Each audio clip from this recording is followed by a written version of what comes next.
Bem-vindos ao podcast Repense, Explorando Comportamentos. Você já se perguntou por que tomamos certas decisões, como nos relacionamos com os outros e como moldamos as nossas vidas? Se você está curioso para explorar a complexidade do comportamento humano e descobrir maneiras de melhorar sua própria vida, este é o lugar certo.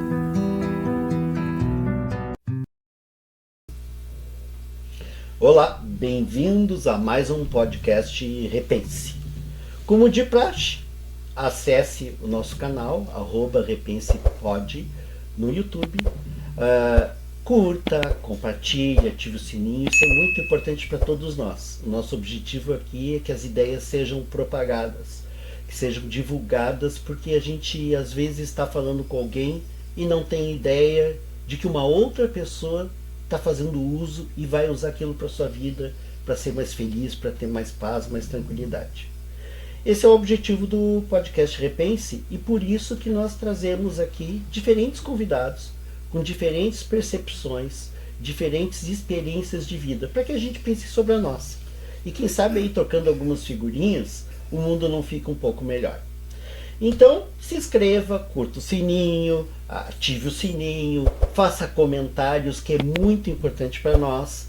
Acesse, entre em contato com a nossa produção através do WhatsApp 97599973, que está aparecendo na sua tela. Você pode estar nos ouvindo, né, no Spotify ou nos assistindo através dos canais. Então, esse é o nosso objetivo, divulgar saberes. E hoje estamos aqui com o nosso convidado especial, Roberto Pires, fisioterapeuta e osteopata. E através dessa conversa a gente vai descobrir por que nós convidamos o Roberto. Por que temos convidados tão diferentes uns dos outros? Né? Para dar uma oportunidade para que a gente possa enriquecer e ampliar o nosso conhecimento. Queremos fazer um agradecimento especial a Nu Alimentos, NU. E aí alguém soltou nu, bom demais. E aí a gente viu que nu é uma expressão mineira. E além disso, o nu ele traz a questão da nudez, que é um produto que não tem corante, ele não tem aromatizante, ele não tem nenhum tipo de estabilizante, ele é a receita original, ele é nu. Roberto, bem-vindo ao podcast, é um prazer te ter aqui, e tu é convidado porque a gente conhece a tua caminhada e a tua cumplicidade com o ser humano de forma profissional. Então vamos começar falando, quem é o Roberto? Olá, bom dia. Eu sou fisioterapeuta, né? Eu tive uma caminhada de trabalhar bastante em hospital, né? E os pacientes hospitalares tinham múltiplos problemas, né? Uhum. E alguns problemas eu não conseguia tratar, porque eu tinha algumas abordagens específicas e eu tinha o desejo de tratar esses outros problemas também do paciente. Então eu comecei a buscar abordagens mais sistêmicas, né? Que a fisioterapia em geral é uma abordagem que predomina a parte músculo-esquelética. Então aí eu encontrei a osteopatia, o método Busquet, que são abordagens mais sistêmicas, que trabalham outros sistemas do corpo e como eles se integram, né? Então foi isso. Uhum. Bacana. A gente fez uma conversa aqui, a gente sempre conversa um pouco com as pessoas antes para se ambientarem aqui na nossa casa estúdio, né? E o Roberto tem muitas coisas interessantes que tem a ver com o objetivo do podcast Repense. Vocês podem acessar, está aparecendo na tela aí o Instagram do Roberto Pires, né? Que eu anotei aqui em algum lugar, Roberto Pires Fisioterapeuta. Você acessa o Instagram e pode fazer contato com ele. Roberto, a gente estava tocando um assunto que é importante a gente partilhar com as pessoas. A gente produz estresse, intencionalmente ou até sem querer, com essa vida que todos nós temos, com compromisso, com demanda, pós-pandemia. Qual é a tua opinião sobre isso, essa relação estresse e corpo? Tá, primeiro que O estresse, ele é necessário, né? A gente então tem um sistema de sobrevivência, né? Onde através desse sistema a gente vai se mobilizar para buscar alimento, para construir o nosso território, para formar a nossa família. Então tudo são agentes estressores, vamos dizer assim. Mas a gente tem hoje em dia novos agentes, né? A gente tem um estresse alimentar, a gente tem o estresse do excesso de trabalho. Então a gente está com um estresse aumentado nesse sentido. Porque a gente, dentro desse sistema de estresse que é fisiológico, a gente tem uma gangorra, em que a gente tem o estresse, que predomina basicamente dentro do corpo, assim, de uma forma prática, né, uma dilatação de pupila, porque eu preciso enxergar melhor, né, que é um sistema de luta e fuga. Eu preciso enxergar melhor, então dilata a pupila, acelera o coração, eu aumento a minha respiração, diminui os líquidos, né, para respirar melhor, para sentir o cheiro, e um sistema de repouso, que é o que depois eu vou digerir o que eu comi, que vai me reparar, que vai trazer o sono, que é um sistema que vai predominar a atividade gastrointestinal, atividade excretora. Então isso tem que estar contrabalançando. No momento que eu tenho um estresse muito elevado, essa gangorra ela pode desequilibrar e aí causar problemas. Um deles, por exemplo, é eu não conseguir dormir, que no momento em que eu devia estar entrando na fase de repouso, né, quando começa a escurecer e a luz ela diminui no meu olho, já esse sistema ele começa a inverter, eu começo a entrar na atividade de repouso. Então hoje, por exemplo, um dos fatores, a gente tem luz do celular, televisão, tudo isso desequilibra esse sistema. E aí vai causar distúrbios, né? Quer dizer que, num certo sentido, a gente está fazendo tudo errado. A gente precisaria buscar um equilíbrio melhor. A tendência é que muitas coisas estão alteradas. Por exemplo, a alimentação, a gente, dentro do que seria uma boa alimentação, a gente está muito fora. Por isso que tem a ressaca de segunda-feira, né?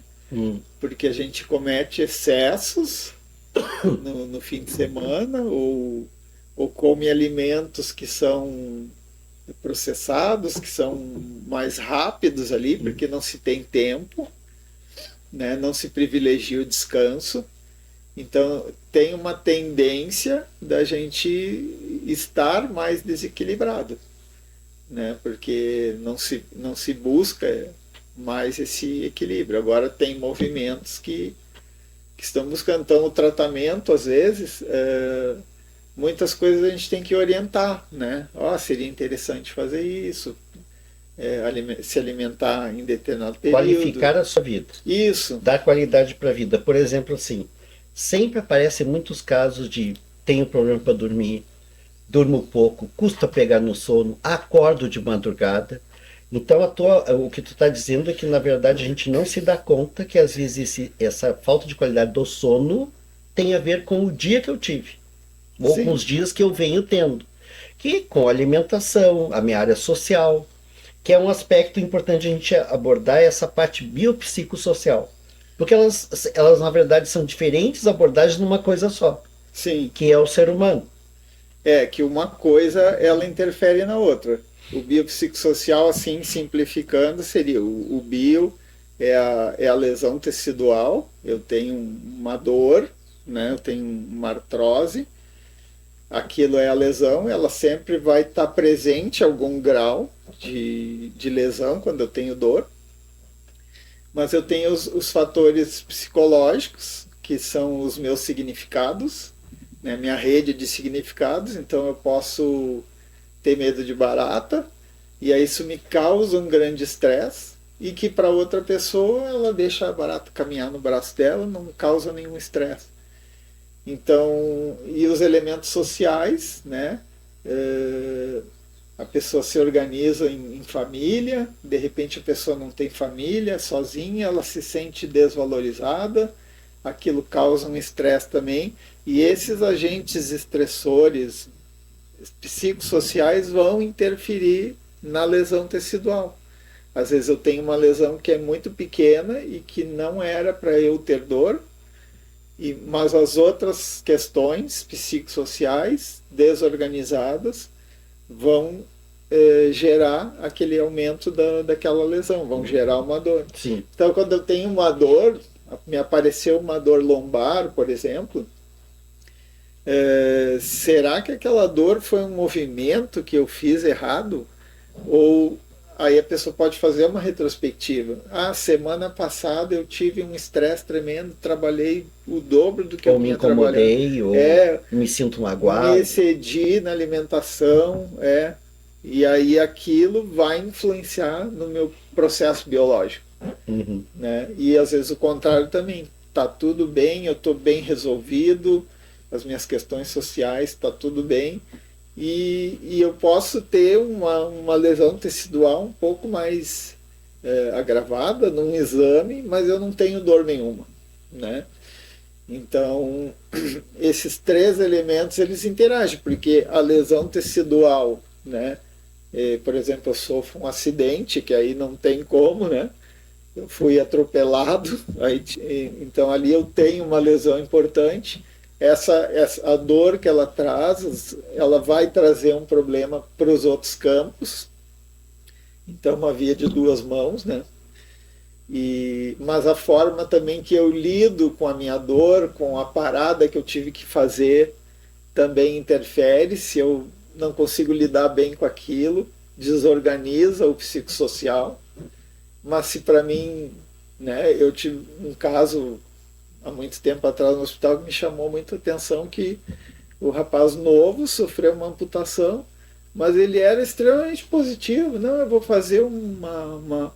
E aí a gente tinha que pensar que não, ele não caiu, não caiu a ficha ainda, mas não, ele era extremamente bem resolvido e ele já tinha tudo na cabeça dele. Então tudo isso interage. Então eu posso ter uma lesão biológica, mas que o meu psicossocial é tão bom que eu resolvo melhor aquilo. Por isso que a gente fala das nossas dores emocionais, né? Porque eu entendo que é isso que tu tá falando, com a minha postura, como eu me relaciono com o mundo, com a vida, a minha área interrelacional, ela pode ajudar ou não na minha saúde biológica. Sim, exatamente. Né? Então, assim, quer dizer, eu estava te ouvindo, estava pensando, quando tu entra na casa de alguém, tu tá entrando na vida dessa pessoa, né? Ela abre a porta e te convida para entrar, tu tá entrando nesse hemisfério todo dela, no que é o mundo dela. Sim, e aí o que se observa muito, assim, é que às vezes tem elementos estressores, sim, né, e que não é só a lesão que a pessoa teve. Tu vê que às vezes quando tu vai na casa, tu vê como a pessoa se comporta no seu meio. Então, às vezes a pessoa tem um comportamento mais explosivo, ou tem uma desavença ali familiar, e aí aquilo também pode ser uma coisa que está levando àquela lesão. Então, porque eu tenho que pensar, a pessoa tem uma lesão e aí tem um problema, vai gerar um problema psicológico, mas na verdade eu tenho que pensar na dor também, como que começou o processo, né? Então, o nosso sistema é como se fosse um copo com água, e aí tem pouca água, é quando eu não tenho dor, né? Então, às vezes, o meu copo já está cheio, né? E só que ainda não sinto dor, aí vai ter um momento que vai ser a gota d'água, que aí eu vou começar a sentir. Então, o problema, ele não começa só quando eu sinto dor, quando tenho lesão.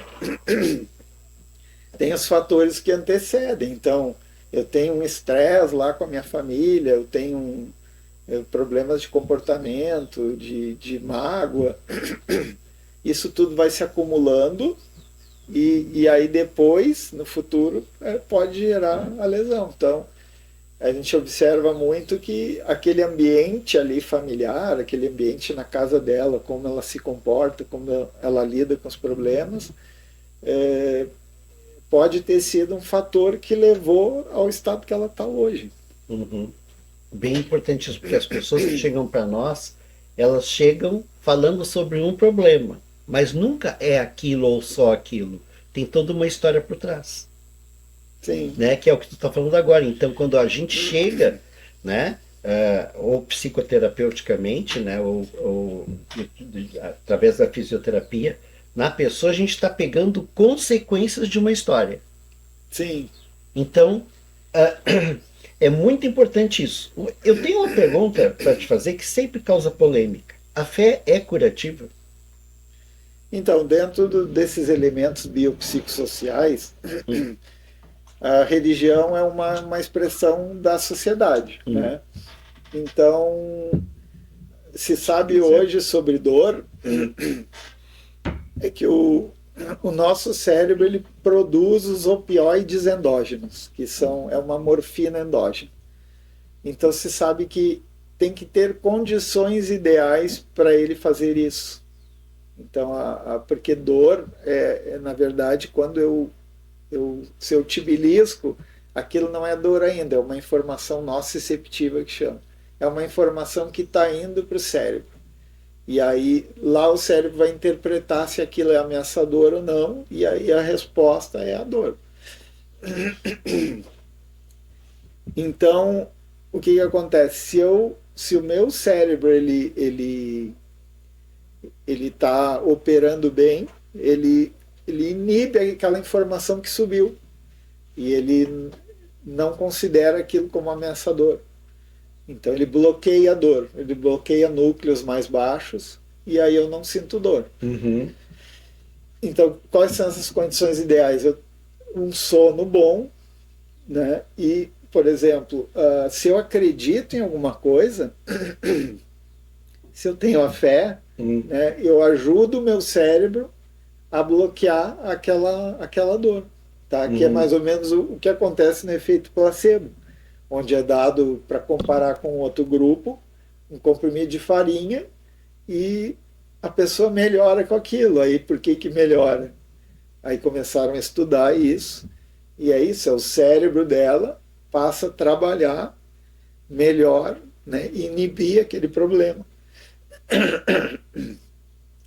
O que também acontece o inverso. Se eu desautorizo a crença da pessoa, isso aí não existe, ou ela toma um remédio, ou uma coisa caseira que foi da avó dela que ensinou, e aí isso aí não tem comprovação científica. No sentido psicossocial, tu acha que melhora? Que legal, então continua, porque aquilo ajuda ela a melhorar realmente. Então, independente da fé, da parte espiritual, que não cabe aqui no assunto, mas a parte neurofisiológica, a fé ajuda. E a gente tem exemplos que a pessoa fez algum procedimento religioso e daí nunca mais tive aquela dor. Neurofisiologicamente é explicado. Bacana o que tu está dizendo, porque aqui nós acolhemos diferentes tendências, diferentes religiões também, porque para nós não é seguir um segmento, é acolher a visão e a versão de cada um. Que é o direito que nós temos, né? Cada um tem uma fé do seu jeito. Não tem um medidor de fé, né? Para ver se a tua fé é boa ou ruim ou no que tu acredita. Mas tu sabe que tem um fundamento científico, né? Tem um neurologista muito conhecido, que é o Antônio Damasio, né? Até se vocês tiverem interesse, tem muita publicação dele na internet, vale a pena ler. Ele fala do poder da fé. Comprovado cientificamente que o cérebro, no momento que eu oro, ou que eu rezo, ou que eu tomo um passe, ou que eu faço uma meditação, o teu cérebro começa a trabalhar de forma curativa. Né? Existem alguns estudos, inclusive o seguinte, que eu e tu podemos ter o mesmo câncer, quase com o mesmo diagnóstico. Aí tu começa a brigar com a vida, te revoltar, brigar com Deus, achar que tu é injustiçado, e eu, como ser o cara que tu falou ali da perna amputada, eu digo, olha, vamos dar um jeito. né? De repente eu vou conseguir superar, eu acredito, eu vou conversar com Deus e tudo, e tu morre e eu não, né? Então, onde eu me apego na hora que eu preciso? Porque a nossa abordagem é aqui o seguinte: bom, eu tô com um problema físico, chamo o Roberto. O Roberto vai ser a pessoa que vai chegar em mim, entrar na minha casa e me tocar. Isso já tem várias importâncias, né? Estou conhecendo o Roberto, estou fazendo uma relação com ele e ele está me tocando. Quer dizer, ele está entrando no meu corpo, na minha intimidade. Mas eu também preciso estar bem com quem eu convivo, estar bem economicamente e ter alguma fé ou algo que eu acredite. Quando tu falasse ali em ter qualidade de vida, eu entendi isso. Eu não sei se tu concorda, né? Porque a fé, a, diferente do que algumas pessoas pensam, ela tem já comprovação científica através de exames cerebrais, né? Então, assim, quando eu estou deprimido, ou se eu estou me achando assim, aquém da vida, ou que eu não me acho legal, eu tenho muito mais tendência a levar tombo, a provocar traumas, a adoecer, do que uma pessoa que tem uma visão mais otimista. Não sei se é essa a tua percepção. Sim, porque nesse sentido também a fé, ela é um fator que ela diminui o estresse, né? E aí tu falou dos acidentes, né? De lesões por acidente, por quedas. Porque quando eu estou muito estressado, o estresse ele gera um aporte muscular, né? Eu desempenho melhor, mas por um curto período. Se eu tenho um estresse muito grande, o meu sistema de movimento, né, muscular, ele vai começar a ter falhas. Então eu fico suscetível também a ter acidentes. Então eu posso ter muitas quedas, eu posso ter, né, deixar cair coisas, né? E aí, mas como eu tô que são as pessoas que dizem como eu sou azarado, sou estabanado. E às vezes quando acontece muito tem que ligar uma chave. Será que eu não tô... Eu estou um pouco desequilibrado no sentido de muito estresse. Um exemplo muito triste que acontece são pessoas que, por exemplo, perdem algum familiar e aí tem que se deslocar até um local distante para ir no enterro e a pessoa está desesperada e aí acaba se acidentando no caminho. Então, aí vai uma dica, né? Se a pessoa está muito estressada, não deve dirigir, não deve fazer uma atividade física, né? Que possa correr porque riscos. a parte física ela precisa estar, eu preciso estar em equilíbrio para executar, né? E isso é uma coisa também que acontece muito, que a pessoa às vezes trabalha demais e aí ela acha que vai trazer saúde para ela, no final do dia lá, agora eu vou fazer uma coisa saudável e quer fazer exercício, né? Se ela está muito estressada, muito desgastada, ela precisa descansar, né? Então, quer dizer que aquelas pessoas que se puxam, trabalham muito durante o dia e vão fazer academia à noite, elas podem estar fazendo algo errado sem saber. Sim, porque ela já está no limite dela de gasto energético. Então a musculatura pode falhar, eu posso ter lesão ali. A atividade física é muito boa quando eu tô em equilíbrio nesse sistema. Eu tô mais descansado e aí sim eu posso fazer atividade física. E o contrário também, o sedentarismo em excesso é um fator estressor também e que pode gerar aparecimento de dores. Então tem um equilíbrio, né? Então, como é que a pessoa pode saber? Se ela está num dia muito estressante, está muito cansada, aí não deve forçar a barra para fazer exercício, ela precisa descansar naquele momento.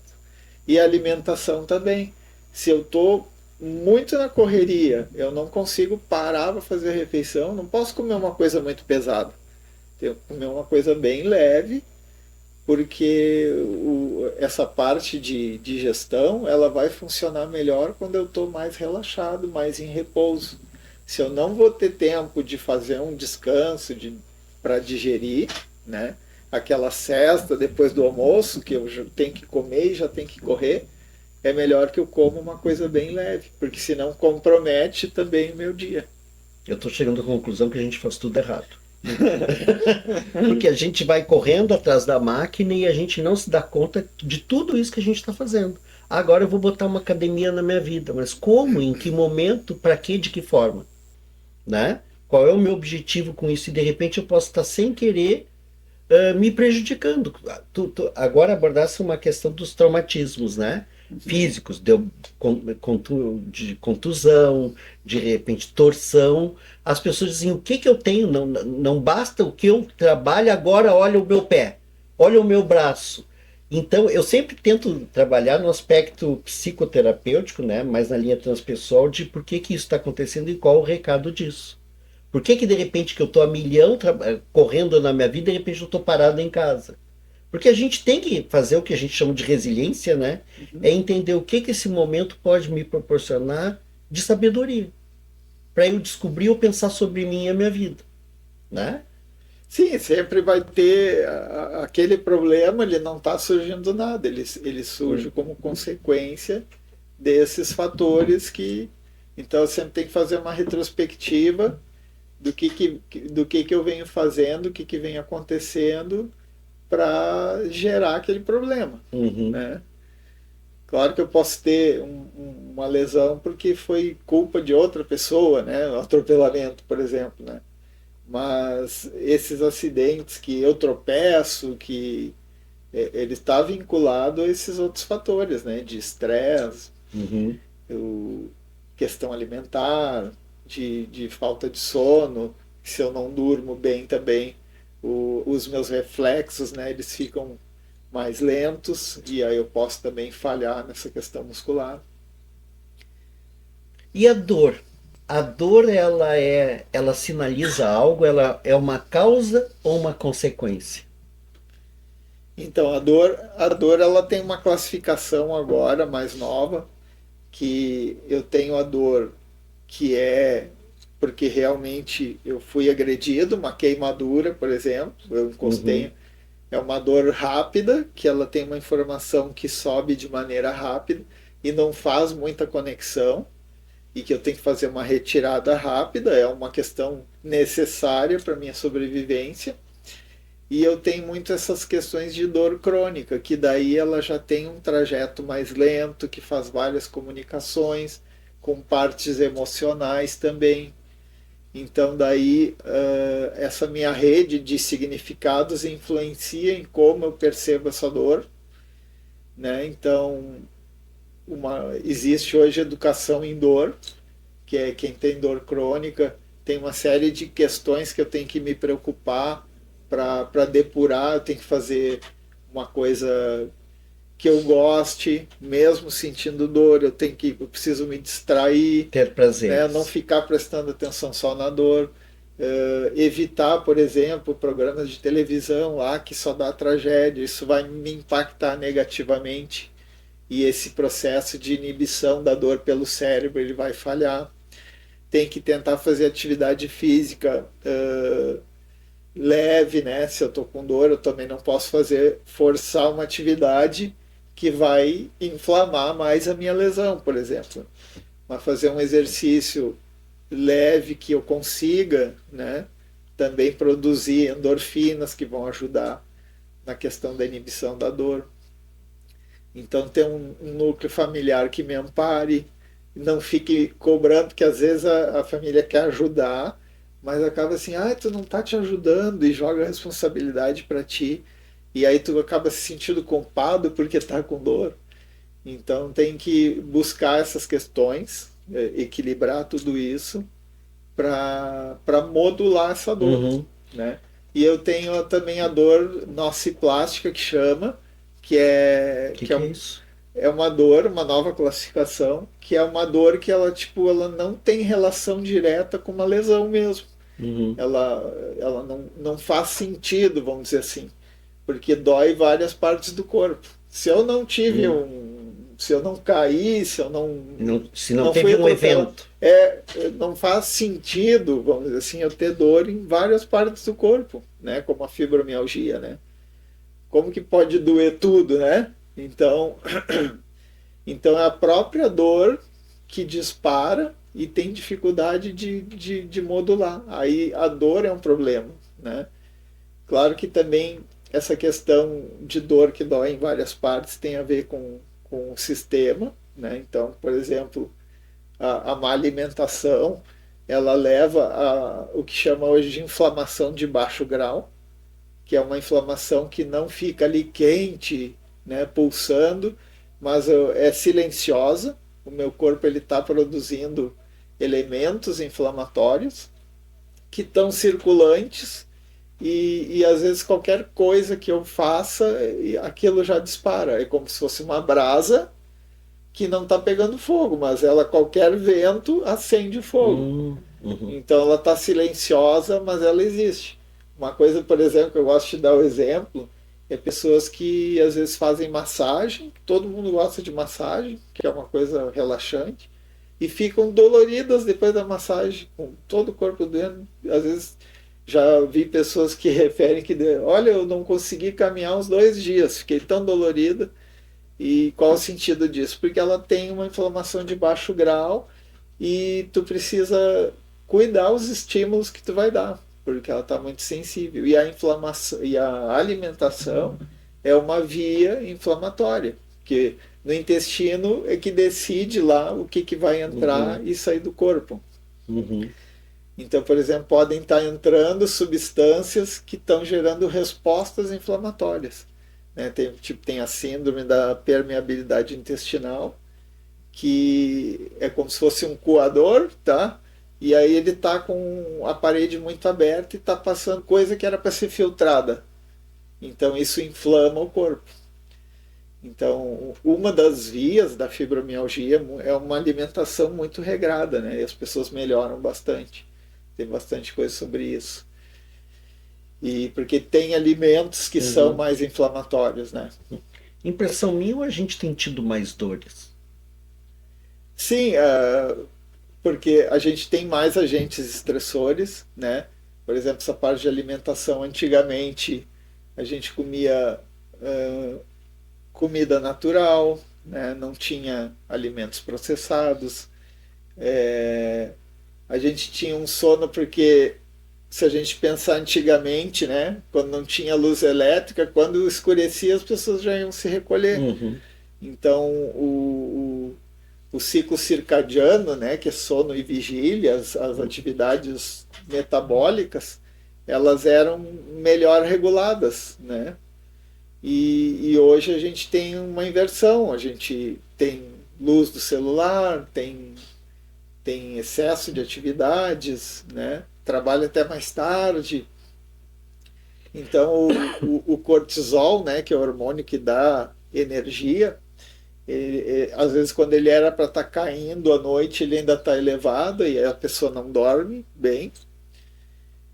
Então tem esses elementos, essas cobranças, né, de trabalho, questões psicológicas com a família, né? Tudo isso daí aumentou o nível de estresse.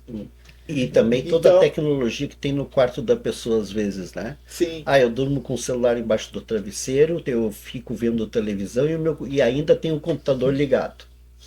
Isso, e aí quando eu tô com o meu estresse aumentado, então esse sistema de repouso que a gente tem, que vai fazer a digestão, que regula o sono, ele vai ficar desbalanceado. E durante o sono a gente repara lesões, né? Vamos exemplificar assim, que fosse um salão de festas, que eu alugo para festas, mas todo dia eu tenho festa, todo dia. E nunca ele fica parado, e aí eu não consigo limpar ele, então ele vai, as festas que vão ocorrer vão começar a ter muita sujeira ali, né? As pessoas vão começar a reclamar. Eu tenho que ter um momento em que eu limpo aquilo ali para ter uma outra festa acontecendo depois, né? Então esse elemento estressor, seja por alimentação, por excesso de trabalho, ele gera um desbalanceio na recuperação dos tecidos. Então às vezes a pessoa não consegue reparar suas lesões, né? E isso leva a ter mais dor também. E se quem está nos ouvindo ou nos assistindo entendeu tudo isso, mas a pessoa pensa assim, eu não quero que me toque. Ah, tu tem que ver um fisioterapeuta, faz quiropraxia, ou faz... Não, eu não quero que me toque. Quando a pessoa diz isso, ela está falando sobre tudo que a gente está conversando hoje. Né? Como é que um fisioterapeuta lida com essa questão do toque da pessoa? Porque a pessoa tem que permitir. Isso é muito importante que nas terapias, né, seja com médico, com fisioterapeuta, qualquer um, que antigamente não era muito levado em consideração, que era só o tratamento que foi executado, né, o modelo biomédico, né? Hoje nesse biopsicossocial, então depende também essa melhora do paciente, o vínculo, né? Então às vezes precisa construir o vínculo, às vezes demora um pouco, a pessoa precisa confiar em ti, né? Se sentir à vontade. Eu vou dar um exemplo assim meio engraçado, que é muito comum alguns pacientes soltarem um pum, né? Vamos falar assim. Sim. E eles ficam constrangidos, né, com aquilo. E aí eu faço muito, eu brinco, né? Eu também faço isso. Ou faço alguma brincadeira para deixar ele à vontade. Então tu precisa trazer ele para ti, sabe? Em vez de tu fingir que não ouviu, ah, não, tudo bem. Tu traz ele para ti, para ele se sentir à vontade, né? Um exemplo assim pequeno que acontece, mas a criação do vínculo, né? E às vezes demora um pouco, mas quanto mais esse vínculo melhora, essa relação dele se sentir à vontade, melhor é o tratamento. Eu tinha uma colega, por exemplo, que ela não tinha tanta habilidade técnica, mas ela era uma pessoa muito simpática, e as pessoas queriam se tratar com ela, porque ela trazia essa paz, essa alegria para as pessoas. E isso era mais importante do que a técnica que ela executava. Então é muito importante essa criação de vínculo. E às vezes tem alguns que a gente falha nesse processo também, acontece isso, que tu não consegue ou tu coloca alguma coisa que o paciente não está preparado, ou ele não quer sentir dor, tu não explica, porque às vezes tu pode executar alguma técnica que pode ocorrer dele sentir uma dor primeiro e depois melhorar. E aí se tu explica para ele isso, ele entende o processo. Mas às vezes se tu não explica, ou às vezes tu não espera aquela resposta, aí tu pode perder uma oportunidade de vínculo. E às vezes tu perde o paciente, porque às vezes o paciente é mais resistente também, e às vezes tem que ter uma habilidade nessa criação de vínculo, que se não acontece, se tu te perde um pouco, tu perde o paciente. E do contrário também tem pessoas que já buscam tratamentos psicológicos, alimentação natural, já tem uma visão amplificada, né, dessa questão, já entendem um pouco tudo isso, já buscam uma vida com menos estresse, então ela é mais aberta e esse vínculo ocorre de maneira mais fácil. Então o tratamento, só ela ter essa facilidade de buscar o tratamento já é um fator curativo para ela. Eu tenho uma paciente que ela fala assim, que é os valores que a pessoa tem, né? Ela diz para mim assim que eu prefiro fazer uma terapia, né, seja fisioterapia ou ir num terapeuta, do que comprar uma roupa, né? E às vezes sem querer avaliar o que é certo, o que é errado, mas ela se preocupa com o bem-estar dela antes de tudo, né? E isso já é uma parte do tratamento que ela mesma faz para ela. Essa visão que eu tenho para mim mesmo, que é a questão do autocuidado. Uma coisa que a gente sempre fala aqui, a importância da afetividade. Quer dizer, afetividade por mim mesmo, de me querer bem, e por querer bem as pessoas. Né? Então, me apaziguar e ter esse autocuidado, porque a gente está só produzindo, né? A princípio, se a gente seguir o que nos predestinam, né? A gente estuda, trabalha, constitui família, deu. E na verdade viver a vida não é isso. Viver a vida é ter autocuidado, ter bons momentos, que foi a questão que tu falasse antes, colocar prazeres da minha vida. Então, assim, eu não sou uma pessoa só de produção. Eu também tenho um momento que eu relaxo, que eu fico com amigos, que eu leio um livro, enfim, alguma coisa que eu goste, né? Que é essa questão de olhar para mim. Eu ouço muito isso das pessoas. Olha, eu tô me sacrificando, eu paro tudo e venho aqui para conversar contigo.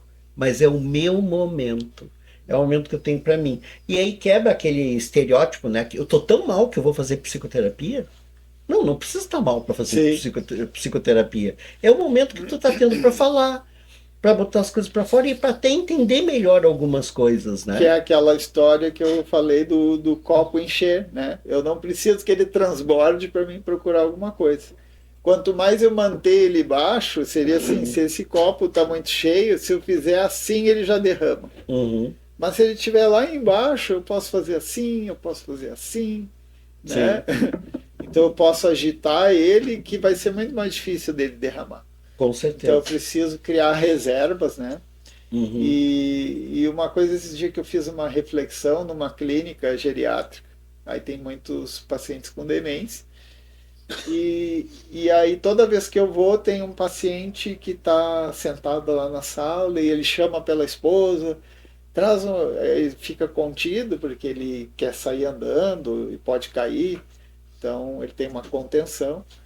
E aí ele traz uma tesoura para mim cortar aqui. E ele sempre fala a mesma coisa, né? Sempre aquele uhum. mesmo. Mas ele está com demência. Mas nós que não, que estamos com saúde mental, será que a gente não está repetindo, fazendo sempre a mesma coisa, né? E, e a gente precisa quebrar um pouco essas rotinas, né? Uhum, uhum. Então, isso é importante para essa parte de saúde mental. Com Né? certeza. Roberto, a gente ficaria falando muito tempo aqui, porque a gente vai puxando uma coisa e vai linkando outra. A gente falou hoje, né, sobre alguns aspectos muito importantes, né? Claro que tu pode vir no outro momento, né? Agora nós vamos aguardar o seu comentário e as suas questões em caminho para nossa produção no WhatsApp que eu já divulguei, que é o 97599973, ou através dos nossos meios de comunicação. Mas comente, curta, compartilhe, né? É muito importante para nós saber o que você está pensando ou qual a sua dúvida. E Roberto, será um prazer poder te receber aqui no outro momento. Tu pode trazer um assunto que esteja em voga, ou algo que tu esteja preocupado, ou até respondendo as questões que possam surgir a partir de hoje. Roberto, obrigado. Né? Foi Obrigado, um eu. momento bastante especial, muito importante ter essa visão do fisioterapeuta, essa visão de ser humano. Isso nos acrescenta muito, elucida muitas coisas que nós estamos precisando repensar. Foi um Certo? prazer e até a próxima. Isso aí, obrigado.